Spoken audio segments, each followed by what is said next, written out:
Kerawang Bekasi oleh Khairil Anwar. Kami yang kini terbaring antara Kerawang Bekasi tidak bisa teriak merdeka dan angkat senjata lagi. Tapi siapakah yang tidak lagi mendengar deru kami, terbayang kami maju dan mendekat hati. Kami bicara padamu di dalam hening malam sepi.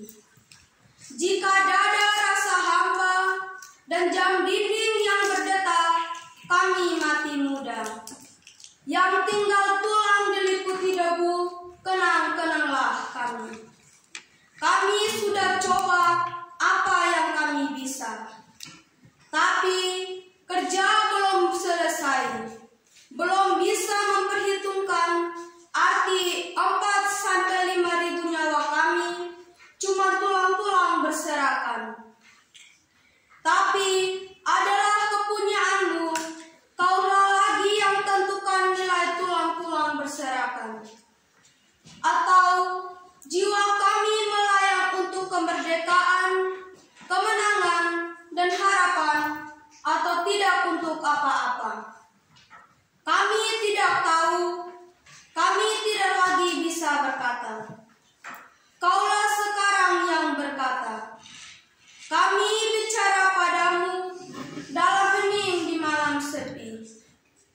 Jika ada rasa hampa dan jam dinding yang berdetak, kenang-kenanglah kami. Teruskan jiwa kami menjaga Bung Karno, menjaga Bung Hatta, menjaga Bung Sair. Kami sekarang mayat, berikan kami arti. Berjagalah terus di garis pernyataan dan impian. Kenang-kenanglah kami yang tinggal tulang-tulang diliputi debu. Beribu kami terbaring antara Kerawang Bekasi. Sekian dan terima kasih.